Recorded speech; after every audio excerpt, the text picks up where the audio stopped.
What is going on? Zoro, Sanji, who is definitively stronger.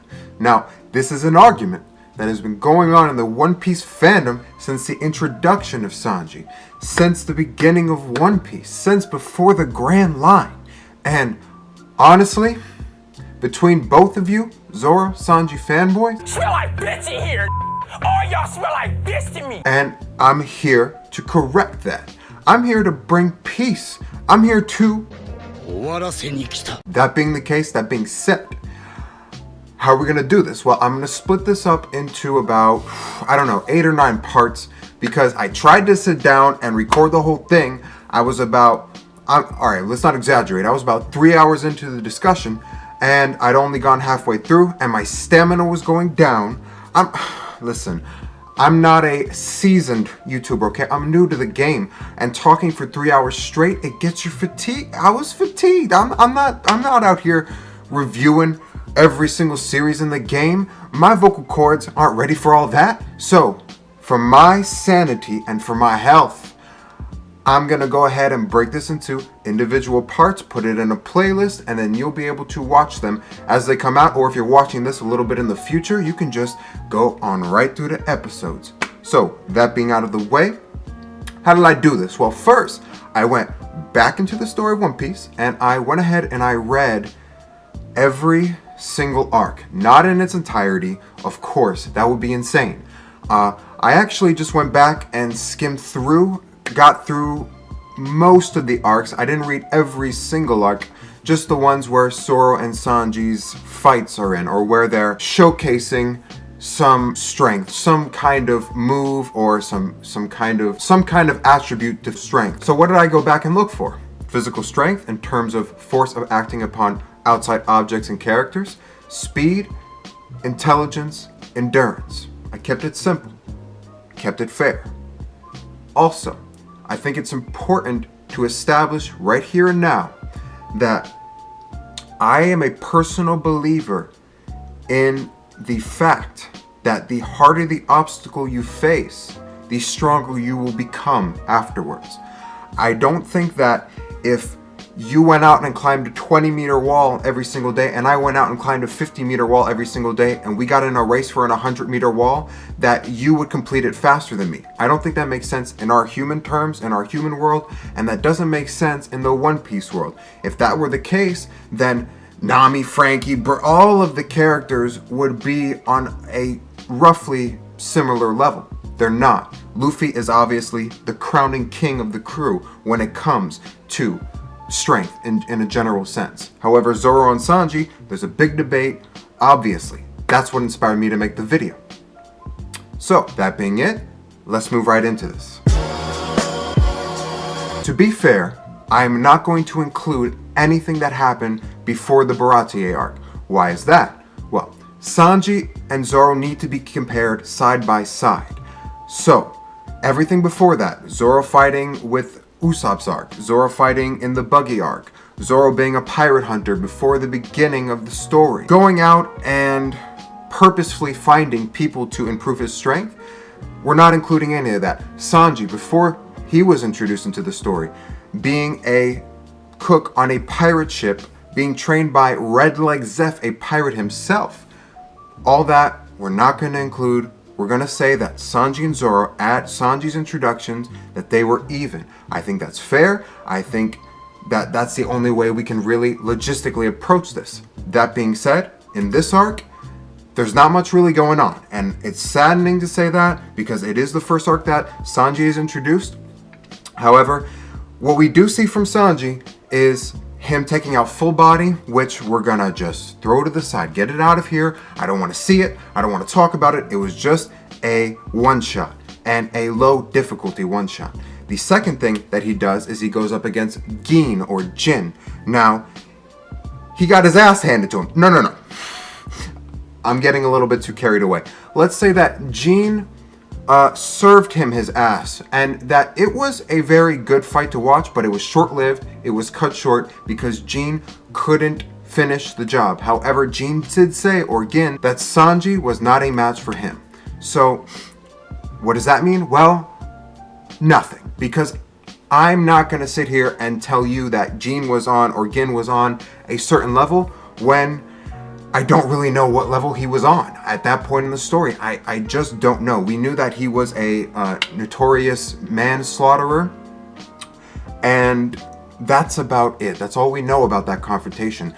So as far as details and as far as where we can gauge Sanji at that point, there is nothing. There is absolutely nothing to be pulled from. However, the first time we get introduced to Sanji, he's taking it out, which is kind of disheartening. It's kind of a sad start, but it's not the biggest deal because we both know what's coming next in the story. Now we have Zoro in this arc. Again, Zoro not doing much, taking a huge L, but a very respectable L.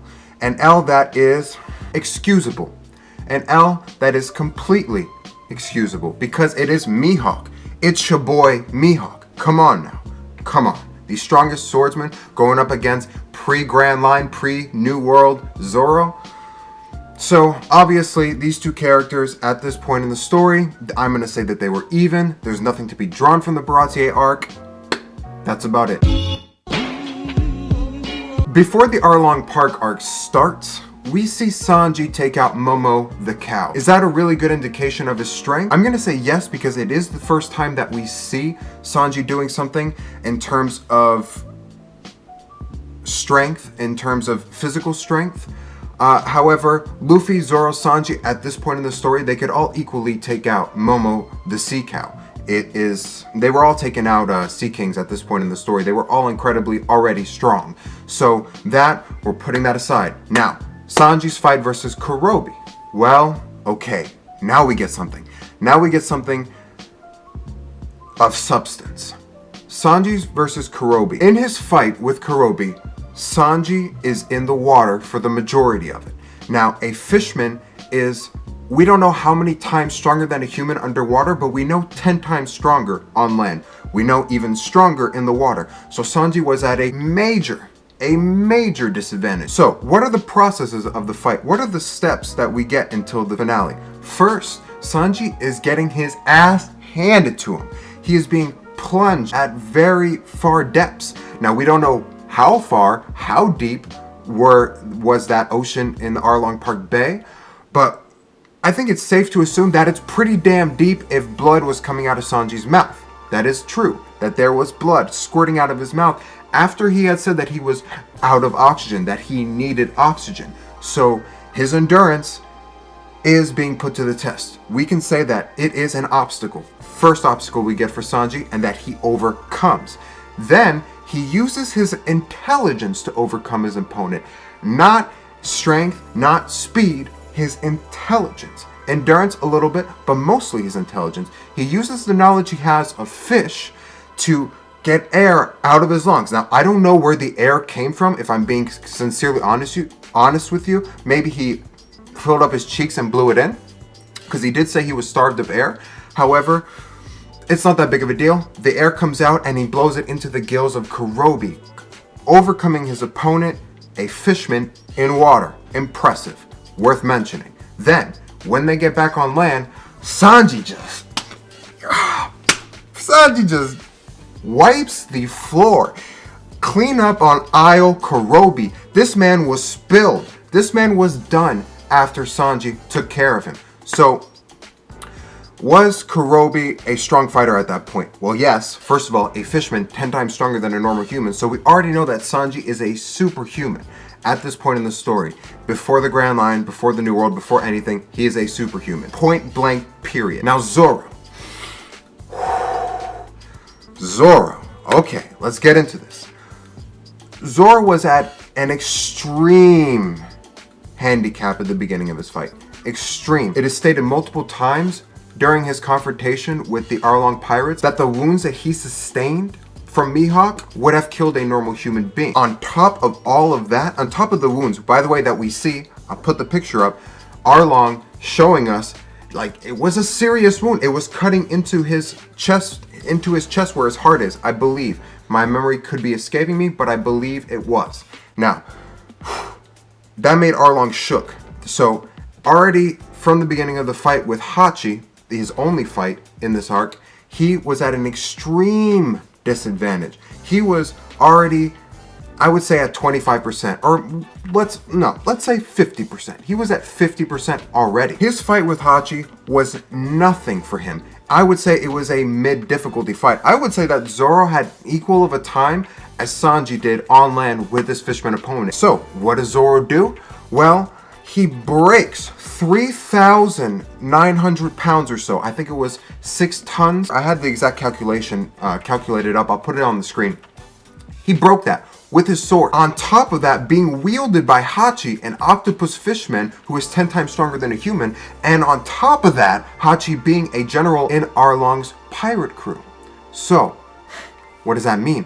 Well, I believe that Zoro's fight was significantly harder than Sanji's fight, even though they were both at extreme disadvantages. Even though both characters had handicaps, there is a good argument to be made that Zoro would come out of this with more personal growth than Sanji. The obstacle he faced was much harder than Sanji's. Even though Sanji will grow after this arc, even though what Sanji did was impressive, it doesn't take away the fact that Zoro had been walking around doing things with that extreme wound and then went on to break 3,000 pounds on top of defeating Hachi and then still living.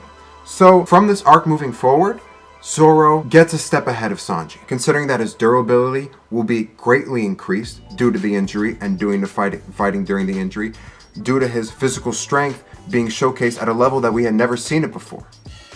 Also, Sanji's durability is going to go up after this arc significantly. However, intelligence, yeah, we'll say that because he used his intelligence in this confrontation with Kurobi, that it will increase. However, in general, at the end of the day, I think Zoro stepped out ahead of Sanji at the end of this arc. Slight highlights to mention here before we move on to the next arc. Sanji does break a boulder with his legs in this arc, casually. So, Sanji's no joke. We have established that with this arc, with this fight. So, since this is the first major confrontation for both of these characters, Oda did a good job at making sure that we understand that these two dudes are beyond human. They are superhumans. They are extraordinarily powerful. So, that is it for the first part of this discussion video.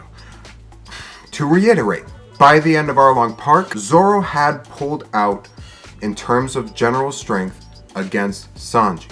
Maybe just by a foot, maybe just by that 2%.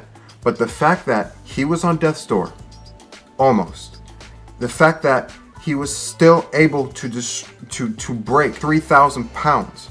The fact that he took out one of Arlong's generals with that extraordinary handicap, I think that's enough evidence to give credence to the idea that Zoro stepped out ahead of Sanji. So in part 2 of this video, we're going to be looking at Whiskey Peak, Drum Island, Alabasta.